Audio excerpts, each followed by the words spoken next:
Hello ladies and gentlemen, welcome back to another episode here on African Confessions. The following story that you're going to be listening to, it comes from a translation of a message that I received, and the translation of that message, it reads like this.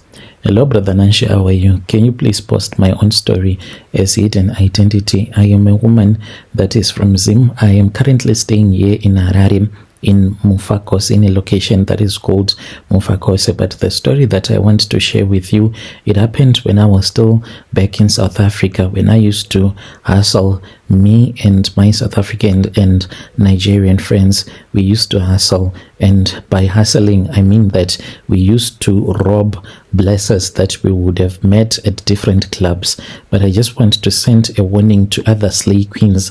I know that there are a lot of slay queens that have the habit of doing this. After they would have met a blesser at a nightclub, they can even drag that blesser, and then they will steal the blesser's jewelry. They can steal money, and if they know that the blesser will never report, they can even do a lot of things to that blesser, like we used to do in our syndicate. I went to South Africa and I became part of a gang. It was two of these other Nigerians and two other South African women, and we were fight in our gang, and then we would rob these rich blessers.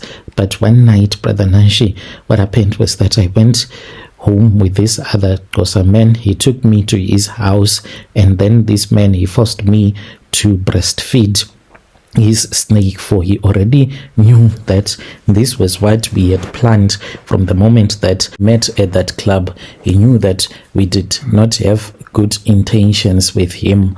So my name, you can call me Nora, and I am a woman from Zim, currently back home, and I am really sick. What gets me is that whenever I look at my old pictures, my heart is filled with so much pain.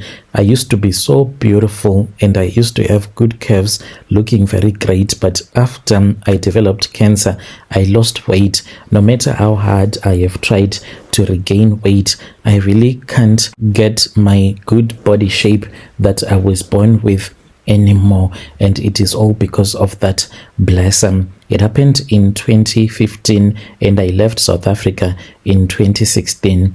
I used to be a prostitute here in Zim. I would date men that were quite rich, and that was when I went to South Africa. And when I went to South Africa, I did not even have any intentions to look for a job. I just wanted to hustle. I had always been that type of a person who never wanted to work in her life. I just wanted to become my own boss. So I started prostituting myself. Whilst I was prostituting myself, that was when I met this other blesser. This man, he was addicted to heroin and cocaine. So this guy then used to ask me to go and buy the heroin and the cocaine from Nigerian drug dealers. He was afraid to deal with them directly since he was wealthy. He used to say that maybe they will end up kidnapping me. So he would send me and I would go and buy the drugs from the Nigerian drug dealers. So one day I went, like I always did, to the regular drug dealers that used to sell the drugs to me. When I went there, that was when I spoke with the Nigerians, and then the other guy said to me, "Why is it that you always come and buy these drugs in bulk? Like, is there somewhere where you go and sell these drugs? Because when I look at you, I have always watched you. You don't look like you do take these drugs. What is going on?" And then that was when I told the guy that I was dating this other blesser. So this blesser was scared to come to the Nigerians and to buy the drugs for himself. That is why he used to send me to buy the drugs. And those guys, they were like, okay. So the Nigerian guys then spoke with me and they convinced me. They told me that they were working with these other two South African girls, and these girls, they were making a lot of money, even though they were working as prostitutes. But most of the money that they were making, they would make it even sometimes without sleeping with the guy that would have booked them for the night. And I said also, and then that was when they told me how they used to rob all of these guys, and most of these guys will never report the matter to the police anyway, because they will be scared, because they will be cheating on their wives, or there might be people that are very respected in the community. So it will be very hard for such a person to go and report the matter to the police that he has been robbed by a prostitute. So then we started to work together. I was hustling in Randburg at that time. It was me. I was the only Zimbabwean in that group. And then there was Brenda and Noxim. There were two South African slave queens that had been doing this hustle for the longest time. They were staying in Soweto. And then there was Kola and the other Nigerian guy whom we used to call the doctor, the small doctor. So this Nigerian guy, he even owned a clinic, and he owned this clinic which was a fly-by-night clinic. He did not even have any papers. He never went to medical school. He just lied to people that he was a doctor. He even started a clinic, and a lot of people, they used to go to that clinic. This clinic, it was inside the mall. So a lot of people, when they saw that this clinic was inside the mall, they thought that maybe it was like a real thing. They did not know that it was a fly-by-night. He was just making free money there. So we would meet our blessers in different clubs like Taboo, Cocoon,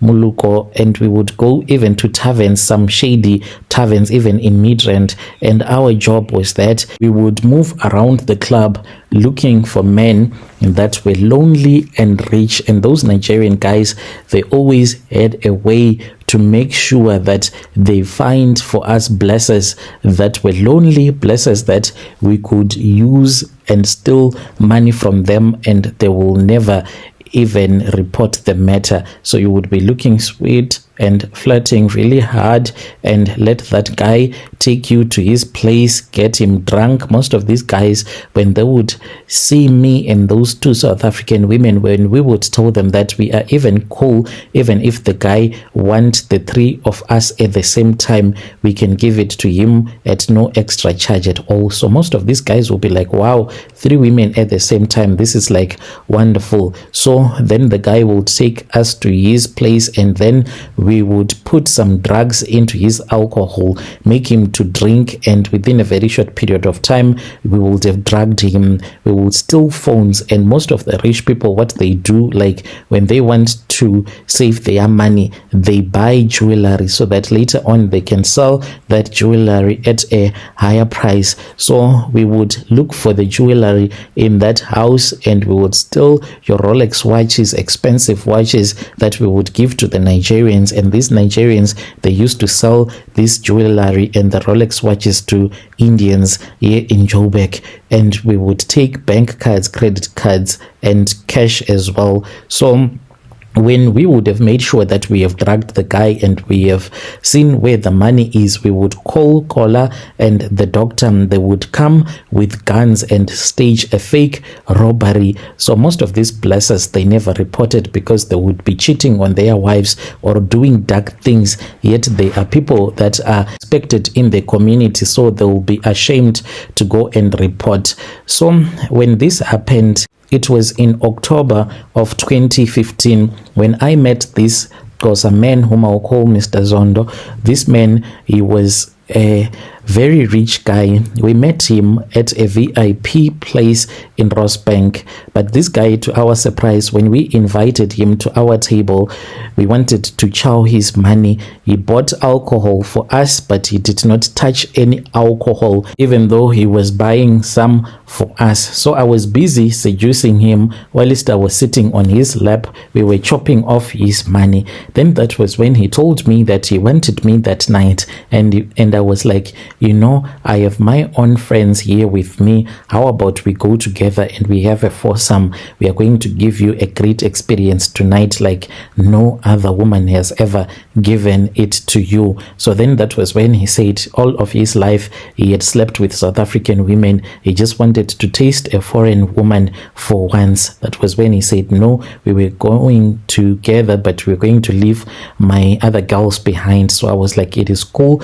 I knew that I was going to communicate with my friends, and they would communicate with the Nigerian to see how we can be able to steal money from this guy. So then that was when he took me to his place. When we arrived in his place, it was so beautiful. He had a beautiful house in Hyde Park, and when we got there, the first thing that made me to feel very uncomfortable, I don't like those big mansions whereby in the garden you see that there are statues like little dolls all over the garden, and when we went indoors there were statues as well. This made me to feel very uncomfortable. And you know, in October, like, it is very hot in South Africa, but when we went to his house, the moment that we entered into the lounge, it was very cold, as if it was in the middle of winter. And then that was when he told me that I was supposed to have a glass of warm milk because I was freezing and I was shaking because I was feeling really cold. I just took the glass of warm milk even though I did not want to drink it, and then I pretended to sip, and I started texting the Nigerian guys, and I was like, I am in is rich, please send Brenda and fake robbers in about 40 minutes. So I wanted to go to the bathroom so that I can look around to see if there was any other valuable possessions that we could quickly take, and those that were not going to be heavy. The guy then said, no, we will go there later on. He stopped me. He then opened a door. This door, it was at the end of the hallway, and then that was when he said, let us go into that room. So I thought that he wanted to sleep with me in that room. Then when we got into that room, to my surprise, there was no furniture. It was only a glass coffin, and this coffin, it was full of white sand, and there were some candles and bones. And I thought that there was a blanket, a black blanket, yet it was a big black snake that was in there. So then that was when he said, remove your clothes. I removed all of my clothes, and then he then gave me a small blanket, like those small ones that they sell in Pep. He said, you can wrap this around you, because I was feeling really cold. And then that was when he said to me, you wanted me to breastfeed the snake whilst I was sitting on this other small wooden stool. Brother Nash, I thought that it was a joke, but I felt so paralyzed. He then took a reed mat and he sat on that reed mat and he started chanting in isiXhosa, and some of the things I could not even understand what he was saying. And when I was looking at him, that was when I saw that there was a snake that had now wrapped itself around him, and he was talking to that snake. After that, that was when he pointed